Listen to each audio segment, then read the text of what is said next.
Hi guys, how are you all. हाँ, physics पढ़ पढ़ के थक जा रहे हैं सब लोग ना। चलो थोड़ा सा और थका देता हूँ मैं आपको, ताकि एनर्जी और आ जाएगी। जितना वर्कआउट करोगे, जॉगिंग भले ही मत करो, ये पढ़ पढ़ के दिमाग एक्सरसाइज कर दो, फिर बहुत ज़्यादा एनर्जी आ जाएगी। ठीक है, तो लेट्स डू इट। तो अगला टॉपिक है इलेक्ट्रिक पोटेंशियल एनर्जी। ये थोड़ा सा कॉम्प्रिहेंसिव टॉपिक है कि पहले इसका डेफिनेशन देख लेते हैं क्या बोलता है ये, फिर बाद में हमारे एग्जांपल जुगाड़बाजी वाला फिजिक्स चलेगा।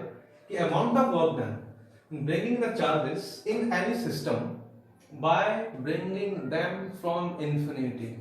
आपने एक डायपोल बना दिया ना, ये चार्ज था और ये चार्ज है माइनस वाला।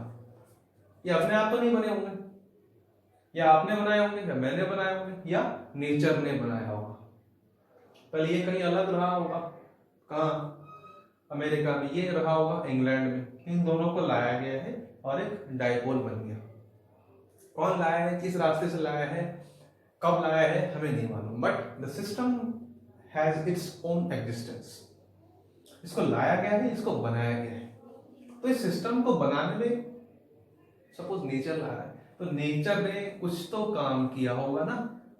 तो वो जो वर्क डन है by the nature in forming this dipole system, मान लीजिए क्या है, एन और सील। इस NaCl के मॉलिक्यूल को बनाने में नेचर ने जितना वर्क किया है, that is the work done in bringing और assembling the charges. These are different charges in any system. एक सिस्टम हो गया, कहां से ला रहे हो भैया, इंफिनिटी से ला रहे हैं, बहुत दूर से ला रहे हैं। तो ये जो सिस्टम आपको बनाया गया है, इसको बनाने में जितनी एनर्जी लगी है, जितना वर्क डन किया गया है, that is called potential energy. और इसको दिखाते कैसे हैं, यू से। ठीक, अब एक 3 चार्ज वाला ट्राइंगल बना दो, ये हो गया, ये हो गया, ये हो गया। इसको बनाने में कितनी एनर्जी लगी होगी, वो क्या होगा, इस सिस्टम की एनर्जी। समझ में आ रहा है, इस सिस्टम की पोटेंशियल एनर्जी। इन 3 चार्ज से मिला के जो ट्रायो बनाया आपने, इसको बनाने में आपने या मैंने या हमारे अंकल ने जितनी एनर्जी लगाई है, that energy is known as the electrostatic potential energy. अब इलेक्ट्रिक या इलेक्ट्रोस्टैटिक पोटेंशियल एनर्जी बात देखिए। इलेक्ट्रिक का मतलब है बॉडी कैसा है, नेचर में चार्ज है, बस इसलिए इसको इलेक्ट्रिक पोटेंशियल एनर्जी बोला है। ओके, तो अब ये इसको थोड़ा प्रूफ करना पड़ेगा, हमारे सिलेबस की यही बस रोना धोना कि कुछ भी करो, पहले रिविजन करके दो। समझ में आ गया होगा कि आप 4 चार्ज ले लो, 10 चार्ज ले लो, 15 ले लो, एक जगह मुट्ठी बना लो। ये 5 होंगे, मान लो 5 टॉप पे 5 चार्ज खड़े, इनको बनाने में कितनी एनर्जी मैंने खर्च की है, that is my work done. आपका घर बना है 10,000 ईंटों से, 20,000 ईंटों से, एक एक को लगाने में एनर्जी तो खर्च हुई है ना। तो that is the energy stored by your own house. आपके घर ने कितने एनर्जी स्टोर किया, तो ये जो हम वर्क डन कर रहे हैं वो सिस्टम में स्टोर हो जाएगा, बस ये उसका कॉन्सेप्ट है। और ये भी इसका ऐसे स्टोर हो जाएगा। जब अब आप इसको तोड़ोगे तो आपको उतनी एनर्जी दे के इसको तोड़ना पड़ेगा बस, और वो एनर्जी रिलीज हो जाएगी। चलो वो फिर कंजर्वेशन ऑफ एनर्जी की बात है, उतना हमें भागना नहीं है। फिलहाल ये देख लेते हैं कि potential energy of two body system है। पहला मेरा टॉपिक है कि टू बॉडी सिस्टम। तो अब आपके यहाँ पे ये बोर्ड है, कोई भी दूसरा चार्ज नहीं है, आप इंफिनिटी से कहीं से भी एक चार्ज लेके आते हो, ये क्या है, Q।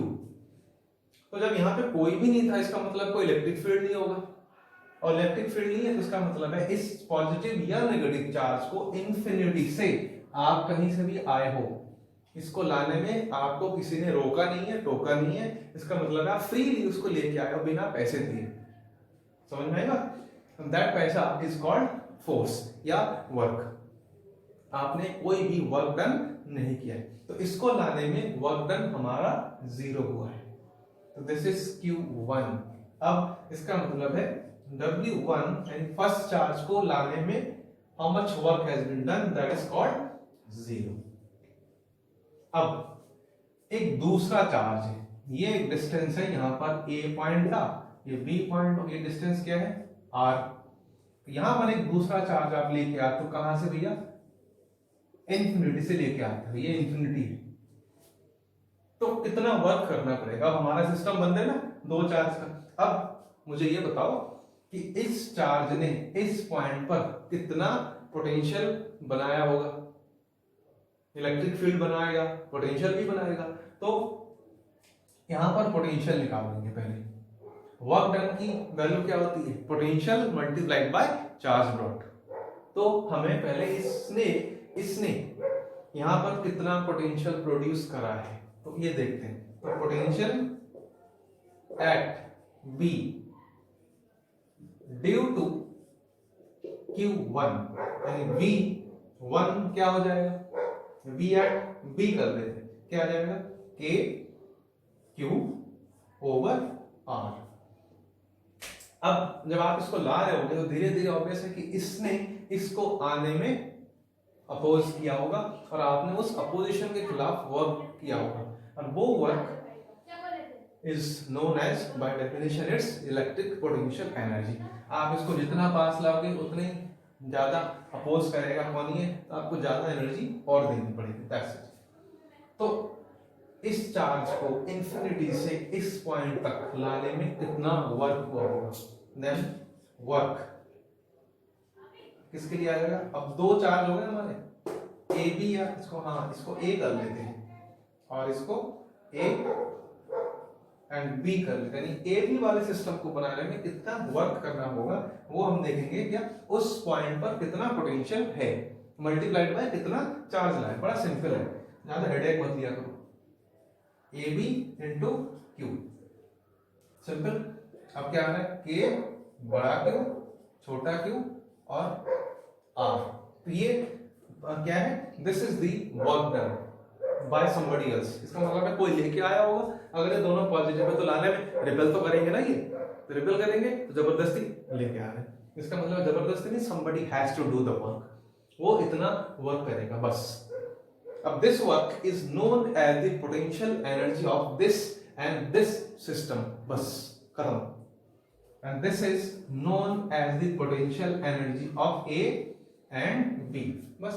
तो फाइनली मैं क्या लिख दूं कि U बड़ा वाला A B is equal to K, K का मतलब है पता है ना 1/4 पाई एप्सिलॉन नॉट, और बड़ा Q छोटा Q upon R, and this is the potential energy of the system A B, and it is stored as its potential energy। किसी किसी बुक में ये भी लिखा होगा, बस। ये तो बड़ा सिंपल हो गया। अब what if another third body is brought, another fourth body is brought, fifth, and so many bodies are being brought together and then making a pile of charges and then getting how much work is done. That will be done by step. So till then note that, just a minute.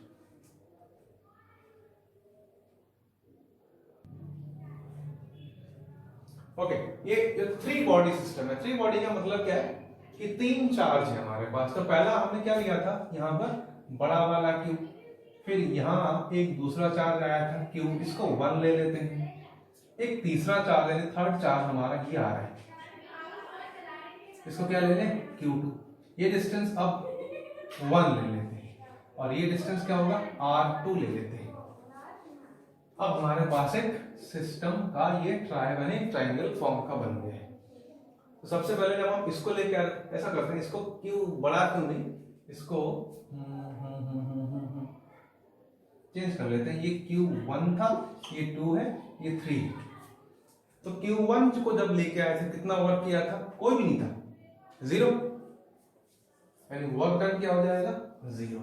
जब Q2 को लेके आ रहे हैं, अभी ये भाई साहब Q3 scene में नहीं है, कौन है Q2। Now when Q2 is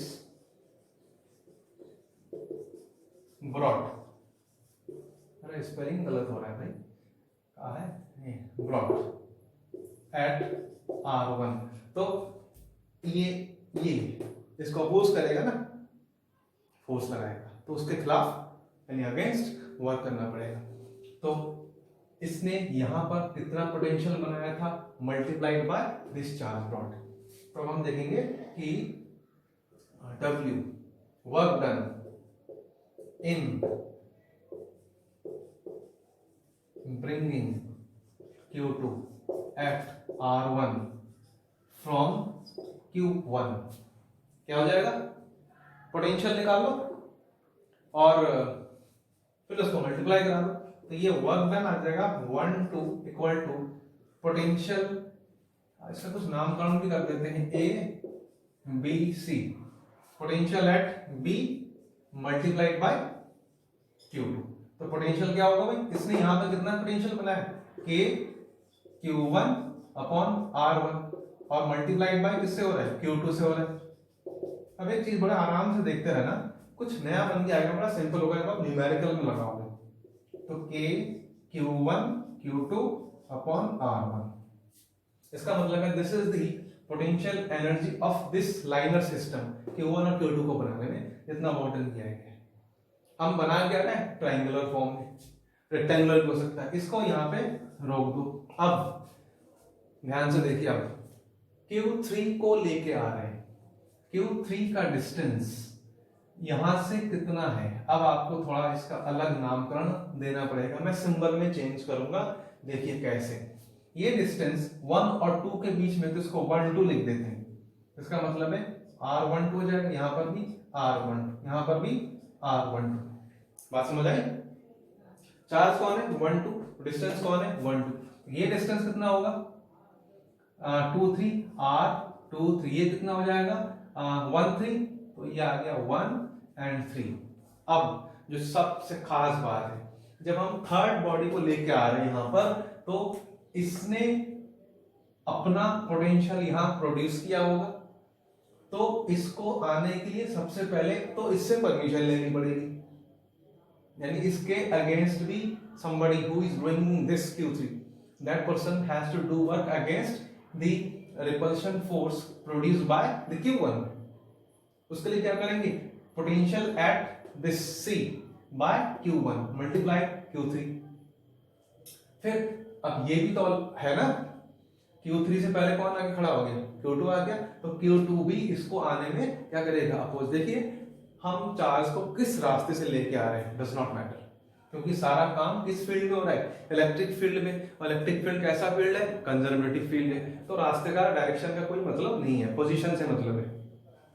now अब work done in bringing Q3 at C, तो ये वर्क डन क्या आ जाएगा, सबसे पहले हम क्या करेंगे, इसको Q3 लिख देते हैं, और Q3 को लाने में दो लोग इसको डिस्टर्ब कर रहे होंगे, पहला 1, तो हमें ये आ जाएगा Q1 और 3 प्लस ये आ जाएगा 2 और 3।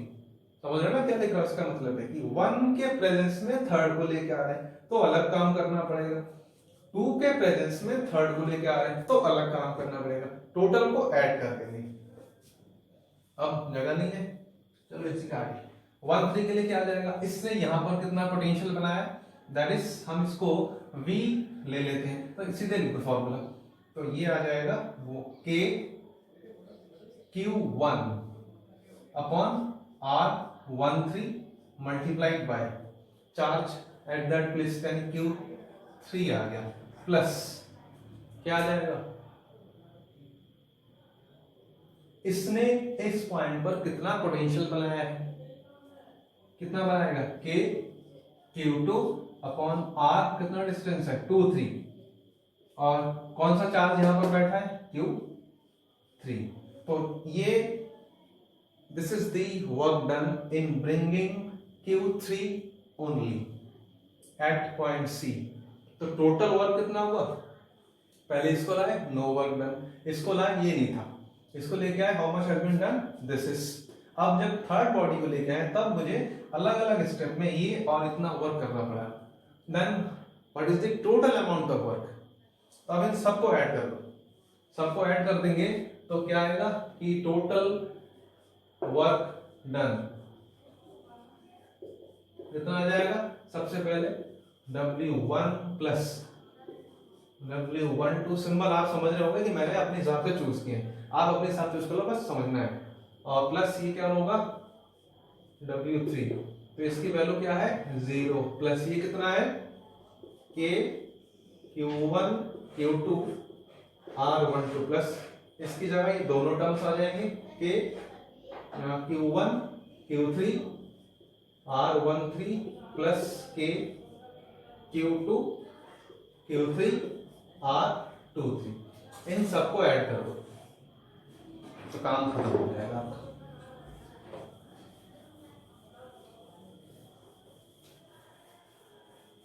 बस जितना भी बड़ा सिस्टम हो आप एक के बाद एक को ऐड करते रहो, लेकिन देखते रहना कि जब अगला आ रहा है, पीछे कितने लोग बैठे थे, क्योंकि जितने लोग पीछे बैठे थे वो सब अपोज करेंगे अगले वाले को आने के लिए। तो टोटल वर्क डन क्या आ जाएगा, के तो हम कॉमन ले लेते हैं, Q1 Q2 R12 Q1 Q3 R13 plus क्या आ जाएगा Q2 Q3 R23। ये हमारा टोटल वर्क डन आ गया है इस ट्रायंगुलर सिस्टम को बनाने में। इसका मतलब है this is the potential energy and this work done will be equal to U। Now अगर आप अब देखो इसमें सबसे खास बात, 3 साइड बन रहे हैं यानी 3 पेयर बन रहे हैं, तो 3 पेयर से 3 टर्म्स आ गए बस। पहला ये वाला सिस्टम, दूसरा ये, तीसरा ये। अब अगर मैं ये बनाता हूं, कितने सिस्टम बनेंगे, यहाँ पे क्या है Q1 Q2 Q3 Q4, तो एक पेयर ये बन गया, दूसरा पेयर काउंट करना है बस, थर्ड फोर्थ, 4 पेयर बन गए, fifth pair and sixth pair. इसका मतलब है 6 टर्म्स ऐसे आएंगे आपके, वो आपको समझ के बनाना है कितने टर्म्स कौन किसके साथ बन रहे हैं। बट इसको मैं 2 1 भी तो लिख सकता था, इसको मैं 3 1 भी तो लिख सकता था, तो ऐसी गलती नहीं करनी है। जो पेयर एक बार आ गया वो एक ही बार आएगा, 2 बार नहीं आना है। तो फिलहाल जनरली हम इस टर्म को क्या लिखेंगे कि हमारा पोटेंशियल एनर्जी, अब अगर हमारे पास बहुत सारे चार्जेस हो तो क्या होगा, बहुत सारे चार्जेस हो तो ये टर्म हमारा आगे बढ़ता जाएगा। अच्छा, अगर हम यहाँ पर सिग्मा का यूज करते हैं तो क्या आ जाएगा, for n number of terms, तो फॉर n चार्जेस u आएगा, वो क्या आएगा, k तो कॉमन, और Q1 Q2 Q2 Q3 Q4 Q ये सब आता जाएगा। तो अगर हम सिग्मा लगा देते हैं, सिग्मा में हमारा क्या आ जाएगा, Q I एंड J लगा दे रहा हूं, थोड़ा यहाँ ध्यान देना, R I J। अब I जितने होंगे, मान लीजिए हमारे पास 10 चार्ज पार्टिकल है, तो I की वैल्यू कहां से कहां तक वेरी करेगा, 1 से लेके 10 तक। I हमारा 1 से n चार्ज है तो I 1 जाएगा, और J कहां से जाएगा, J भी 1 से n तक जाएगा, J भी 1 से कहां तक जाएगा, n तक, और I and J will not be equal, ये ध्यान रहे। इस कंडीशन में अगर दोनों बराबर हो तो Q1 नॉट पॉसिबल। हाँ, एक दिक्कत और आ रही है, अगर यहाँ पे मेरा 1 2 आ गया है, I की वैल्यू मैंने 1 ले लिया है और J की वैल्यू मैंने 2 ले लिया है, तो जब मैं J की वैल्यू 1 लूंगा और I की वैल्यू 2 लूंगा, तब से फिर से वही पेयर आएगा। इसका मतलब है I J के सिस्टम में मैं एक टर्म को 2 बार लिख रहा हूँ, तो मेरी पोटेंशियल एनर्जी क्या हो जाएगी, जो भी होगी एक्चुअल में वो डबल हो जाएगी। उसके लिए हम क्या करते हैं, इसको हम हाफ फैक्टर से मल्टीप्लाई करा देते हैं। तो ये आपका थोड़ा इंपॉर्टेंट, अगर इतना समझ में आता है तो ठीक है, वरना ये तो समझ में आ ही जाएगा। 4 होंगे तो 6 टर्म्स, 5 पेंटागन होगा, देखो कितने पेयर बन रहे हैं, हेक्सागन बन रहा है, देखो नंबर ऑफ पेयर्स फाइंड करना। इस तरीके से ये आपको find the potential energy of that particular system by counting the number of pairs formed by all the charged particles. Okay, ये देख लेंगे। फिलहाल आज बहुत काम हो गया, please note down and let's go ahead.